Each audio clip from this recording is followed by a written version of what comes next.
Trump administration is hiring Army Reserve and National Guardsmen for temporary immigration judges so they can export more people. No, export more. So they can render. That's America's people? export right now is people. Actually, we looked at some of this stuff yesterday when I was looking at the $50,000 sign-in bonus that they're offering to people in ICE, and just how many jobs for ICE they're hiring for, and the pay range is like 60,000. Like for the one you're looking at, a lot of those are like $60,000 to $100,000 a year for those jobs. So what I want to know is how many people in ICE were at January 6th? How many people got hired for ICE that were present at January 6th? How many people were insurrectionists and now also are attacking people who legally are in America because they're brown? Yeah, because like the kinds of people who would follow Trump to storm the Capitol are the same kinds of people who would follow Trump to, just join ICE in general. So yeah, this was sent to me by E.T. Benson. Yeah, so Trump has been firing judges that are already there, and the system was already strained. And now he is making a bunch of military people temporary judges so that they could, like, and you know that this is just, like, there's going to be loyal tests of some kind. Oh, yeah. Where it's like, are you just going to rubber stamp everything and deport everybody? Yes? Okay, you can be a judge. Welcome to judging, sir.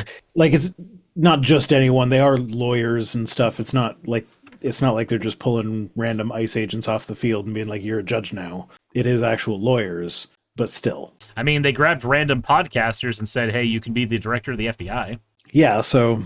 By the way, with that precedent set... Have you dug into Patel, like the actual money that funds him? Have you done that yet? I have not. I mostly just look at his face and are like, why are you surprised about everything? So I did. This shit... Is it Russia? Is it Russia? It's not Russia. No. Is it the Koch brothers? Nope. It's the Falun Gong. Ooh. His podcast was funded as a subsidiary of the Epoch Times. And the Epoch Times is, of course, the news organization that is the media wing of the Falun Gong. And the Falun Gong are the anti-left-wing cult in China. Anti-left-wing? Anti-left-wing. So their whole thing, or not their whole thing, but one of their things is trying to smear communism.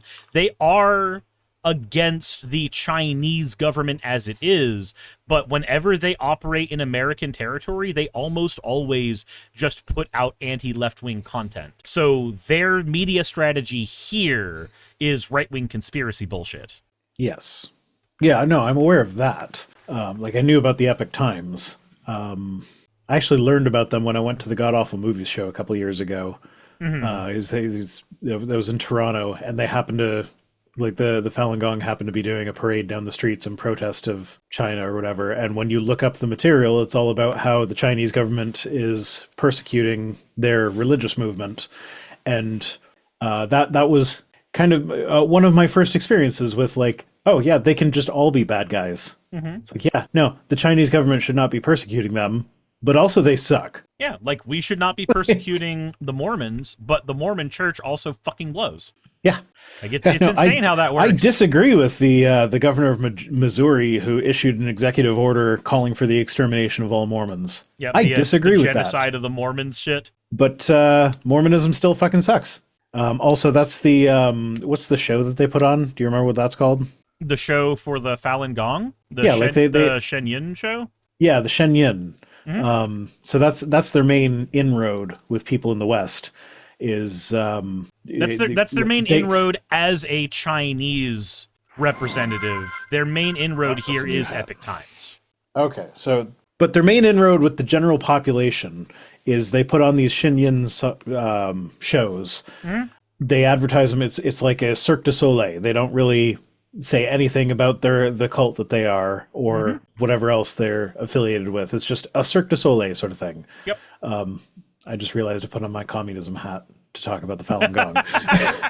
That's appropriate. It is. Yeah, so you go to the show not realizing, like, it's just you just think it's a Cirque du Soleil thing, but then the last thing they do before intermission is talk to you about how they're being persecuted by the Chinese government.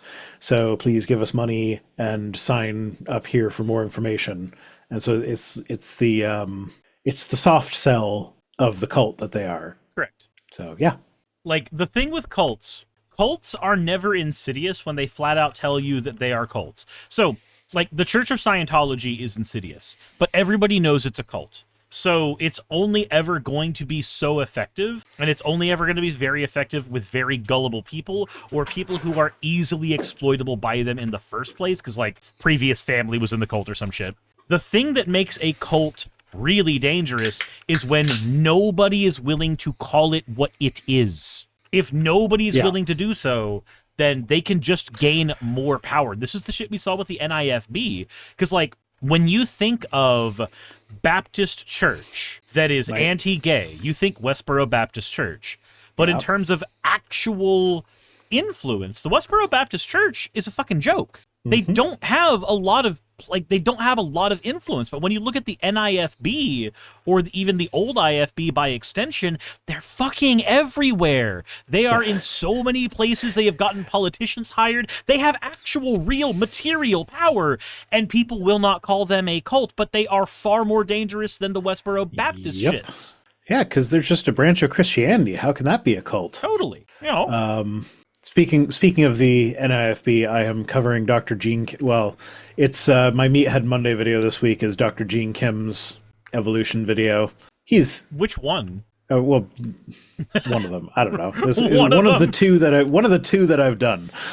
His videos all blend together so much so that I've covered one of his videos twice, and I didn't realize that I had covered the video twice. Oh, I did that with Answers in Genesis. I got like halfway through the scripting process before I realized I had done it already. And at that point, you just lean into it, and you're just like, "Fuck it." I did. That's what I did too.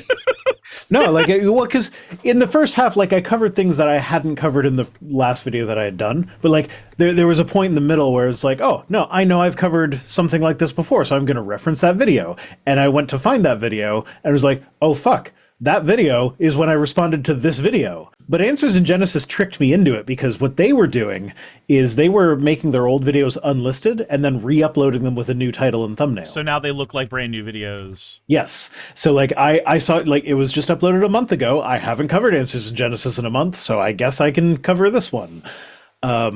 And so yeah, that annoyed me. So that's why I don't do Answers in Genesis Canada stuff very much anymore, because I can't keep track of all the shit that I've done over the years, and with them recycling content, I can't guarantee that it's going to be fresh every time. However, this Friday, we do get to. I would have remembered covering this one because Calvin of Answers in Genesis Canada is showing off his sick martial arts skills, and it sounds like cringy.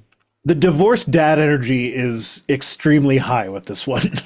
So the only good cult is the Blue Oyster Cult. There was a cult called the Cult of the Unblinking one once upon a time, but that kind of died off.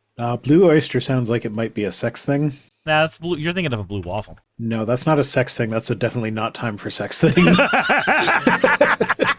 What are you talking about? It's just a delicious treat with blueberries. Sure. Hey, thanks for making it to the end of the video. I really could not do any of this without all of you. Those of you watching, and especially those of you who support me on Patreon. I wanted to go ahead and take a minute to thank all of you who do that, because with YouTube being what it is these days, I really cannot do this full time without the support from each and every one of you. Those people would be Red Joker, Purple Poundini, Jemshin, Britzkrieg, Jupe the Malignant, Michael, Ravalern, Mabbity Babbity, Astral Frontier, Tales of Atonement, Nixie-chan, Kiri Artemis, Limor Pinku, Love Bunny Games, Victorian Alchemist, I'm not saying the last part of that, and you know that, Aurora, Leela Ururaka, Arcton Arclacier, Curatorian, Dren Hadamata, Jordan M, John L, Lord Bleck, Smiling Game Master, and Fireshard. Thank you so very much. But since you're here, why not go ahead and try watching another one? There should be one that's on the screen right now. And if you are a patron of mine, I wanted to go ahead and thank you again for all of your support. There is still a video you could press, though, if you'd like. I would appreciate it just a little bit.